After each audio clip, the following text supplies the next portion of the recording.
পপির canvas থেকে আমি পপির আবারও একটা নতুন ভিডিওতে তোমাদের সকলকে স্বাগত জানাই। নতুন দিনে নতুন বছরে তোমাদের কাছে নিয়ে এসেছি নতুন একটা ভিডিও। আশা করি ভিডিওটি ভালো লাগবে। ভিডিওটি যদি ভালো লেগে থাকে তাহলে প্লিজ লাইক কমেন্ট শেয়ার করে দিও, যদিও বা তোমরা কেউ করবে না।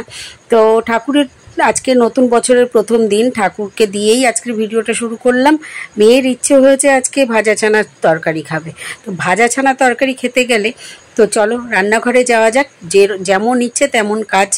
মেয়ে বলেছে বাবা নিয়ে এসেছে, ব্যাস চলো রান্নাঘরে গিয়ে চলে এসেছি। দেখো এখানে এই যে ভাজা ছানাটাকে একদম সিম্পলভাবে আমি রান্না করব। কোনো রকম জানোই তো আমি ঝটপট রান্না করতে ভালোবাসি, আমার কোনো সাজানো গোছানো কিচ্ছু না। আর আমি কিন্তু এখানে শেখাতে আসিনি কিছু। এখানে একটু আদা কষে নিয়েছি, টমেটো কুচিয়ে নিয়েছি, আলু কেটে নিয়েছি, একদম সিম্পলভাবে করব। আর এর মধ্যে রয়েছে জিরের গুঁড়ো, লঙ্কার গুঁড়ো, হলুদের গুঁড়ো আর আমার একটা সিক্রেট মশলাটা আমি এখন বললাম না তোমাদের। যদি ভালো লাগে, যদি জানতে ইচ্ছে হয় তাহলে কমেন্ট করো, অবশ্যই বলবো।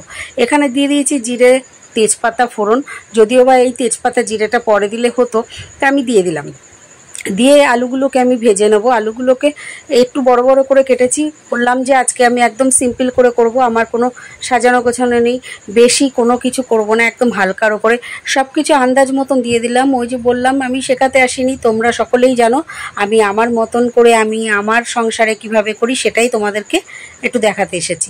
আন্দাজ করে হলুদ দিয়ে দিলাম। তো এইভাবেই আমি আমার ভিডিও করি, কারোর কোনো রকম আমি জানি না অত সাজিয়ে গুছিয়ে কিছু করতে। এই মুহূর্তে যে বা যারা আমার এখন এই ভিডিওটা দেখছো, তোমাদের যদি ভালো লেগে থাকে তাহলে প্লিজ তোমরা একটু কমেন্ট করে জানিও, তাহলে আমি একটু মোটিভেট হব। আর একটা কথা, যারা এখন এই ভিডিওটা দেখছো অসংখ্য ধন্যবাদ, অনেক অনেক ভালোবাসা। আমি এই করতে করতে দেখো কড়াইয়ের মধ্যে আলুগুলো কিন্তু ভাজা হয়ে গেছে। গোটা গরম মশলা ফোড়ন দিয়ে দিয়েছি, একটু টমেটো দিয়ে দিলাম, চিনি দিয়ে তারপরে একটু দিলাম হিং। টমেটোটা একটু যেই মজে যাবে ভালো করে, চিনিটা দিয়েছি একটু কালারের জন্য, বেশ ভালো লাগে দেখতে, কালারটা ভালো আসে চিনি দিলে টমেটোর সাথে। তো এইবার যে তৈরি করে রাখা, ভিজিয়ে রাখা যে মশলাটা ছিল তোমাদেরকে বললাম, সেই মশলাটা দিয়ে দিলাম এর মধ্যে। দিয়ে ভীষণ ভালো করে কষাতে হবে। মশলা যত কষাবে রান্নার স্বাদ ততই বেরোবে, ভালো হবে আর কি, বেরোবে বলছি, রান্নার টেস্ট ততই বাড়বে। মশলা ভীষণভাবে কষাতে হবে। কষিয়ে আলুগুলো দিয়ে দেবো, ব্যাস, এর মধ্যে আর কিচ্ছু নেই। এটাকে দিয়েও সুন্দর করে কষিয়ে নেবো। নুন, মিষ্টি, ঝাল পুরো সম্পূর্ণটা নিজস্ব ব্যাপার, আন্দাজ মতো আর কি। নুনটা তো নিজস্ব ব্যাপার, নুনটা আন্দাজ মতনই দিতে হবে। আর ঝাল যে যেরকম খাও সেরকম দেবে। দিয়ে ব্যাস এটা সুন্দর করে কষিয়ে নিয়ে এর মধ্যে একটু জল ঢেলে দিতে হবে।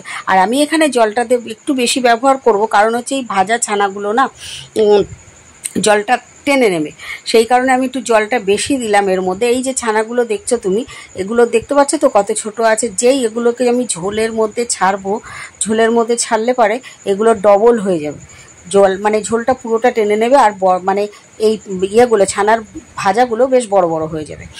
তো ঝোলটা আমার অটোমেটিক ফুটে এসেছে, খুব ভালো করে ফুটিয়ে নিতে হবে ঝোলটাকে। আর এই যে ভাজা ছানাগুলো আছে সেগুলোকে একদম শেষে ছাড়তে হবে, আগে দিলে কিন্তু ভেঙে চুরে যাবে।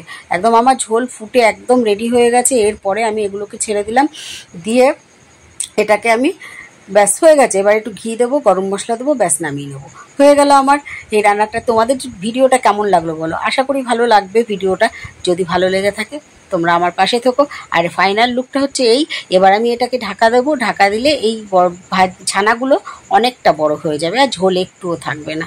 তো চলো টাটা বাই বাই। আজকের দিনের মতন, আজকে বছরের প্রথম দিন করা আমার এই ভিডিওটা, পয়লা বৈশাখের দিন আমি এই ভিডিওটা করেছি। যদি ভালো লেগে থাকে তাহলে প্লিজ পাশে থেকো। সবাই সুস্থ থেকো। নতুন বছরের কি বলবো, পুরনো সমস্ত গ্লানি ভুলে নতুনভাবে, নতুন দিনে নতুনভাবে আবার পথ চলা শুরু করো। সকলে সুস্থ থেকো, ভালো থাকো। দেখা হচ্ছে আবার নতুন একটা ভিডিওর সাথে। Tata bye bye.